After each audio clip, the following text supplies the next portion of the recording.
Jadi kalau kita baca Daniel Estulin yang menulis tentang hal ini, kita akan mendapat pemahaman bahwa sesungguhnya ketika mereka menyebut greedy is good, ketemu dengan istilah tadi, bagaimana Financial Crisis Inquiry Commission mendapat akar masalah dari situasi global dunia disebabkan oleh moral hazard posisinya. Nah, tidak selesai sampai di situ, mereka melakukan apa yang disebut dengan Black Monday, 24 Agustus 2015. Mereka memukul Cina, mereka memukul Rusia. Tapi ini pun yang terpukul sesungguhnya Rusia, bukan namanya Cina. Nilai tukar Cina tidak jatuh, yang terjadi adalah justru sekedar berkurangnya cadangan devisa Cina, tetapi surat-surat utang Amerika tetap mereka pegang dengan baik posisinya. Sebaliknya, Rusia terpukul karena Black Monday posisinya, terbukti dengan terkuncinya transaksi merchant to merchant karena di-lock-nya, dikuncinya penggunaan Visa dan Master, dan Rusia menyadari betapa pentingnya payment system, sistem pembayaran mereka kendalikan sendiri. Saya ulang, betapa pentingnya sistem pembayaran mereka kendalikan sendiri. Artinya mereka kendalikan sendiri negara. Jadi tidak boleh namanya sebuah sistem, satu sistem pembayaran diserahkan kepada swasta. Karena sebuah sistem pembayaran diserahkan kepada swasta akan mengakibatkan kedaulatan negara di bidang sistem pembayaran akan bergeser ke swasta. Nanti akan terpengaruh di sini di Indonesia. Bagaimana kita lihat di Indonesia tidak demikian rupa. Tapi Indonesia berani diserahkan kepada pihak ketiga sistem pembayarannya.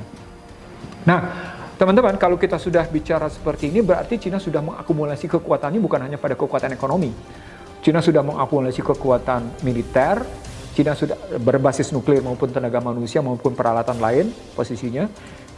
Cina sudah mengakumulasi kekuatan perdagangan, Cina sudah mengakumulasi kekuatan keuangan. Yang paling menarik, Cina juga sudah mengakumulasi kekuatan ICT. Dan yang terakhir yang mereka mengakui makin sempitnya kesenjangan teknologi itu dalam teknologi antariksa. Jadi artinya dalam konstruksi kayak gini muncul pertanyaan, Cina ini sesungguhnya sedang bersaing atau sedang berteman dengan Amerika. Kalau begitu ceritanya, maka sebenarnya bagaimana konstruksi berpikirnya dari situasi yang ada? Apakah ini kapitalisme korporasi atau apakah ini kapitalisme negara? Nah, kalau dibilang kapitalisme negara itu berarti BUMN ceritanya. Nah, sampai di sini kita ngelihat ternyata selama krisis keuangan global sampai dengan hari ini, Cina yang digembar-gemborkan ekonomiknya bakal ambruk, Cina yang digembar-gemborkan perekonomiannya bubble, penuh dengan gelembung, Cina yang digembar-gemborkan bakal berantakan karena gagal merespon pertumbuhan kemiskinan, Cina yang digembar-gemborkan dengan jumlah penduduknya yang demikian besar, itu ternyata bisa bertahan. Bahkan dalam situasi global pandemi ini yang mereka rancang, yang dirancang itu, Cina tetap punya pertumbuhan ekonomi yang positif, gitu posisinya. Dan dalam konstruksi vaksin misalnya, walaupun Cina sudah menghasilkan Sinovac dan Sinopharm, Cina tetap berani mengimpor. Nah, ini mengejutkan. Apakah memang Cina sungguh-sungguh tidak mampu membuat vaksin? Atau Cina sesungguhnya sedang mengumumkan kepada dunia, kalau pakai bahasa lain, ini menunjukkan bahwa corporate capitalism yang dibangun di Barat, sesungguhnya bergandeng tangan dengan state capitalism yang ada di Cina. Jadi kita tidak bisa murni menyatakan bahwa ini sudah terjadi persaingan tajam antara Cina dengan Barat. Tidak, belum tentu. Karena baik corporate capitalism maupun state capitalism pada hakikatnya adalah sebuah sistem fasis.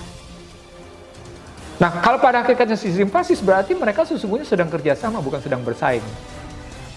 Nah, dari konstruksi seperti ini, maka cerita tentang One World Governance, OWG, pada hakikatnya adalah apa yang disebut dengan tata pemerintahan tunggal dunia. Pada hakikatnya adalah New World Order, tatanan dunia baru. Dan itu tunggal. Jadi ada nanti motifnya adalah bagaimana sesungguhnya dunia diatur oleh satu sistem pemerintahan tunggal yang berbasis di Washington. Maka muncul pertanyaan, Cinanya bagaimana? Menurut saya Cinanya kerjasama. Cuma bagi-bagi wilayah. Cina di wilayah mana, kemudian Barat di wilayah mana, satu. Yang kedua, bagaimana dengan Rusia? Nah, Rusia ngambil jarak. Bagaimana dengan Iran? Iran ngambil jarak. Di sana, seperti diakui dalam National Defense Strategy of US, sesungguhnya yang dihadapi oleh Barat adalah 4 negara. Pada tahun 97 itu mereka ngakui ada 7.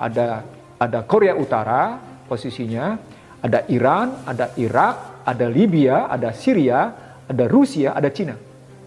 Nah, setelah yang namanya Libya, Syria, Irak kena, berarti cuma tinggal 4. Cuma tinggal Korea Utara posisinya, Iran, Rusia, dan China. Nah, ketika Cina hanya bergandeng tangan dalam bentuk fasisme, berarti cuma tinggal Rusia bersama Iran posisinya dan Korea Utara. Nah, ketika kita tahu bahwa akan ada kecenderungan kerjasama yang erat antara Rusia dan Iran, ini berarti pertarungannya bukan cuma sekedar pada pertarungan banyak-banyakan senjata nuklir. Nah, karena itu kata kuncinya ada soal teknologi maju dalam perindustrian pertahanan. Nah, dari konstruksi seperti ini, kita tinggal pilih sekarang. Kita mau seperti apa? Ini yang perlu kita tahu, teman-teman sekalian. Ini yang perlu kita pahami bahwa situasi ke depan tidak makin mudah.